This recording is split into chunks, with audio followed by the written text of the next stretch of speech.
Hi, this is Nolan from Benchmark, and in today's video I'm going to be showing you how to manually create an area using manually put or entered points. So what I'm going to do to begin here is I've got a project open and I'm going to be hitting the orange plus button in the bottom right corner. That's going to open up my new record type menu, and within that menu here I'm going to select the area option. That's obviously going to bring up my area which I can place this area. So what I'm going to do is, instead of using a GPS, I'm going to click on the target there on the left. This is going to allow me to manually select where those points are located.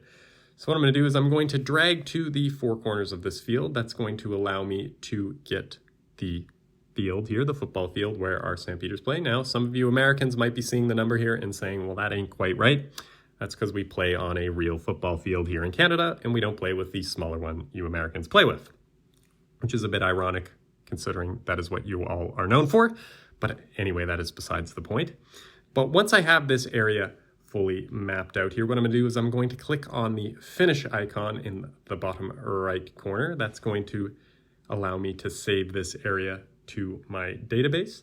And once I have all my information entered, I can hit save here, allowing me to confirm my area in my project. But for now, that is everything in today's video. That is how you create a custom area within Juniper's Uinta using manually selected points. And if you have a moment, I would please ask you to hit the subscribe button down below. It really does help us out and helps me keep making these videos. And if you have any questions about anything you've seen in today's video or any questions about anything you've seen on our YouTube channel, please give us a call at 1-888-286-3204 or visit us on the web at bench-mark.ca.